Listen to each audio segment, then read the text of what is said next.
Hello friends, എല്ലാ കൂട്ടുകാർക്കും നമ്മുടെ ടീച്ചറമ്മ സീരിയലിന്റെ നാളത്തെ നല്ലൊരു പ്രൊമോ റിവ്യൂയിലേക്ക് തന്നെ സ്വാഗതം കേട്ടോ.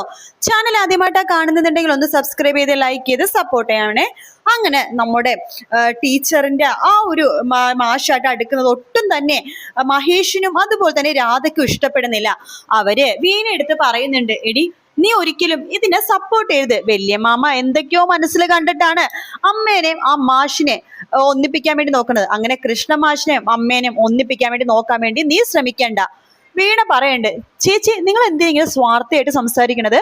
അമ്മക്കൊരു ജീവിതമൊക്കെ വേണ്ടേ എന്നൊക്കെ പറഞ്ഞ് സംസാരിക്കുമ്പോൾ എടി നീ നിന്റെ ജീവിതം ആദ്യം നന്നാക്കാൻ നോക്ക് എന്ന് പറഞ്ഞിട്ട് മഹേഷും അതുപോലെ തന്നെ രാധയും അവിടെ നിന്ന് പോകുവാണ്. അതിനുശേഷം വീണ വീട്ടിലേക്ക് വരുന്നുണ്ട്. വീണ എടുത്ത് നമ്മുടെ ടീച്ചർ ചോദിക്കണ്ട്, അല്ല മോളെ നീ എവിടേക്കാ പോയത്? അതോ മഹേഷ് ചേട്ടനും അതുപോലെ തന്നെ രാധേച്ചിയും എന്നെ കാണാൻ വന്നിരുന്നു. വല്യമ്മാമ പറഞ്ഞ കാര്യങ്ങളൊക്കെ അവരറിഞ്ഞു. കൃഷ്ണ മാഷിന്റെ കാര്യം ഒട്ടും താല്പര്യമില്ലാത്ത രീതിയിലൊക്കെ എന്നോട് സംസാരിച്ചത്. അതെന്തെങ്കിലും ആവട്ടെ കുഞ്ഞി, വാ ഭക്ഷണം കഴിക്കാം എന്ന് പറഞ്ഞിട്ട് അകത്തേക്ക് വിളിക്കുകയാണ്. അപ്പൊ ഈ ഒരു ഭാഗത്തോടെയാണ് ഇന്നത്തെ എപ്പിസോഡ് തീരുന്നത്. അപ്പൊ നാളെ കാണിക്കാൻ പോണത് നമ്മുടെ ടീച്ചർക്ക് ഒരു കോള് വരുവാണ്. വല്യമാമയാണ് വിളിക്കുന്നത്. നമ്മുടെ മാഷിന് ഒരു ആക്സിഡന്റ് സംഭവിച്ചു, മാഷ് ഹോസ്പിറ്റലിലാണെന്ന് പറയാണ്. അത് കേൾക്കുന്നതും ടീച്ചർ ഇത് കനീരെടുത്തും അതുപോലെ തന്നെ വീണെടുത്തും പറയണ്ട്. കനി പറയണ്ട, അയ്യോ മാഷിനെയോ ഇപ്പൊ തന്നെ നമുക്ക് പോണം എന്ന് പറയാണ്. അങ്ങനെ കനി നമ്മുടെ അപ്പൊ വീണ പറഞ്ഞ ഞാൻ വന്നോളാം, നിങ്ങൾ ആദ്യം പോവാൻ വേണ്ടി പറയാണ്.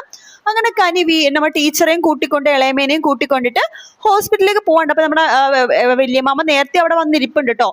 അങ്ങനെ എവിടെയാ സിസ്റ്റർ മാഷിനെ കൃഷ്ണമാഷിനെ ഏത് റൂമിലായി അഡ്മിറ്റ് ചെയ്തേക്കണം ചോദിക്കുമ്പോ ഇപ്പോ മറ്റേ കാഷ്വാലിറ്റിയിൽ ഉണ്ടെന്ന് പറയണം. അങ്ങനെ കാഷ്വാലിറ്റിയിൽ പോയി കാണുമ്പോഴേക്കും മാഷിന്റെ കാലൊക്കെ ഒടിഞ്ഞിരിപ്പാട്ടോ.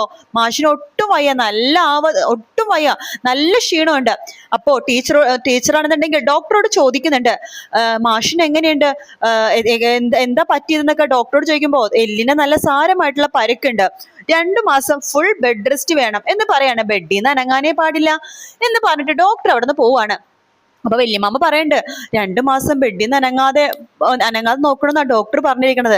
നമ്മുടെയൊക്കെ പ്രായം അതല്ലേ മാഷേ, മുമ്പ് ചെറിയ പിള്ളേരല്ലല്ലോ, നമ്മൾ സൂക്ഷിക്കണം. ചെറിയ പിള്ളേർക്കെങ്കിൽ 2 ആഴ്ച റെസ്റ്റ് എടുക്കേണ്ട കാര്യമുള്ളൂ, നമ്മൾക്കായണ്ട് 2 മാസമാണ്. ഇത് സൂക്ഷിക്കണം മാഷേ, അല്ലെങ്കിൽ എല്ലിന്റെ കാര്യമാണ്, പിന്നെ പല പൊട്ടലുകളും വരും. അല്ല അപ്പൊ ടീച്ചർ ചോദിക്കണ്ടല്ല മാഷെ, മാഷിനിപ്പോ 2 മാസം എങ്ങനെയാ റെസ്റ്റ് എടുക്കുക? മാഷിന്റെ കാര്യങ്ങളൊക്കെ ആരാ ഇപ്പൊ നോക്കുക? അവിടെ ആളുണ്ടല്ലോ, നമ്മുടെ ഉത്തമൻ. എന്നാലും മാഷെ എന്ന് ടീച്ചർ ചോദിക്കുമ്പോഴേക്കും കനിക്കൊരു ബുദ്ധി തോന്നാണ്. അതെ മാഷ് എന്തിനല്ലെങ്കിൽ അവിടെ പോയി ഒറ്റക്ക് നിൽക്കണത്? അതെ മാഷെ മാധവത്തിലേക്ക് വാ എന്ന് പറയാണ്. അത് കേൾക്കേണ്ടതും ടീച്ചർ ഒന്ന് ഞെട്ടിപ്പോട്ടോ. കനിയുടെ മുഖത്തേക്ക് നോക്കുമ്പോഴേക്കും വല്യമ്മ കനിനെ നോക്കിയിട്ട് ചിരിക്കുന്നുണ്ട്. എന്താ ഞാൻ പറഞ്ഞ ശരിയല്ലേ വല്യമ്മാവ? പിന്നെ അതാണ് ശരി മാഷെ, ഇപ്പൊ തന്നെ മാധവത്തിലേക്ക് പോവാം, അവിടെ ഒരുപാട് സ്ഥലം ഉണ്ടല്ലോ, മാഷിന് സുഖമായിരിക്കും. ഇപ്പൊ കനിയും ഉണ്ട്, പിന്നെ എന്ത് പേടിക്കാനാ? അത് വേണ്ട, എല്ലാവർക്കും ബുദ്ധിമുട്ടാവും, അത് ശരിയാവില്ല. എന്ത് ശരിയാവില്ല? ഒരു ശരികേടും ഇല്ല എന്ന് പറഞ്ഞിട്ട് മാഷിനെയും കൂട്ടിക്കൊണ്ട് നമ്മുടെ മാധവത്തിലേക്ക് വരുവാണ് എല്ലാവരും കൂടിയിട്ട്. അങ്ങനെ ഒരു റൂം മാഷിന് വേണ്ടി ഒരുക്കുന്നുണ്ട്. ഇത് മഹേഷിന് രാധക്കും ഒട്ടും ഇഷ്ടപ്പെടുന്നില്ല കേട്ടോ. അവരാണെങ്കിൽ കേട്ട പാതി കേൾക്കാത്ത പാതി അമ്മേനെ കാണാൻ വേണ്ടി വന്നിരിക്കുകയാണ്. എന്നിട്ട് ആ മാഷിനെ കണ്ട് 2 വർത്തമാനം പറയണം. നാണമില്ലെങ്കിൽ വല്ല ഹോസ്പിറ്റലിൽ തന്നെ റൂം എടുത്ത് കിടക്കണം എന്നൊക്കെ പറയാൻ വേണ്ടിയിട്ടാണ് അവർ വരുന്നത് കേട്ടോ. പക്ഷെ നമ്മുടെ വല്യമ്മാമ അവിടെ ഉണ്ട്, അതുകൊണ്ട് തന്നെ അവരുടെ ഭീഷണിയൊന്നും അവിടെ വില പോവില്ല. അതേസമയം നമ്മുടെ ടീച്ചറും വീണയും കനി നല്ല രീതിയിൽ തന്നെ മാഷിനെ നോക്കുന്നുണ്ട് കേട്ടോ.